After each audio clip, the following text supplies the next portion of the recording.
रहीम। अस्सलाम वालेकुम मेरे दोस्तों, बहनों, भाइयों, बुज़ुर्गों। मैं आज आपसे जो है कोरोना वायरस के हवाले से जो है मुखातिब हूँ कि कोरोना वायरस एक ऐसी वबा है जो पूरी दुनिया को जो है उसने अपने लपेटे में लिया हुआ है और बड़े पैमाने पे जो है आप देख रहे होंगे कि अमवात हुई हैं और जो है बहुत सारे लोग इससे अफेक्टेड हैं आज भी। और ये वायरस जो है, जैसे कि पता है आपको, अभी पाकिस्तान में जो है वो एंटर हो चुका है और जो है बहुत सारे लोग जो है इससे अफेक्टेड हो चुके हैं। तो लिहाजा मैं ये कहूँगा कि जो है हमें जो है अपनी गवर्नमेंट के साथ जो है उनका ताउन करना चाहिए उनके साथ, और जो है हमें अपने घरों में जो है रहना चाहिए, और जो है हमें कोई भी जो है एक्टिविटी अपनी बाहर की ख़त्म करनी चाहिए और अपने घरों में हमें मैसूर रहना चाहिए ताकि जो है हम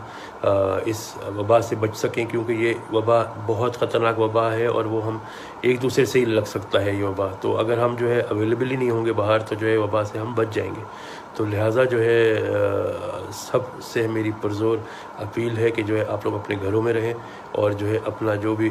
उठना बैठना लोगों के साथ है, दोस्तों के साथ, रिश्तेदारों के साथ, उसको बिल्कुल महदूद कर दें। और जो है इसी तरह हम अपने बीवी बच्चों को, बुज़ुर्गों को जो है बचा सकते हैं। और जो है इसमें ख़ास तौर पे जो है आप ये समझें कि अगर हम कामयाब हो गए तो ये चेन अगर एक दफ़ा टूट गई तो फिर हम इस वायरस जो वबा है उससे हम निकल जाएंगे। और अगर जो है ये चेन नहीं टूटी तो खुदा न खास्ता बहुत बड़े पैमाने पे जो है पाकिस्तान में नुकसान हो सकता है। तो लिहाजा हम जो है बस अपने घरों में बैठें और अल्लाह ताला से जो है माफ़ी मांगें, इस्तग़फ़ार पढ़ें, दुरूद शरीफ की जो है वो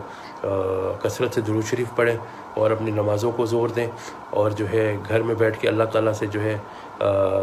माफ़ी मांगें कि अल्लाह ताला जो है हमें बस माफ़ करे।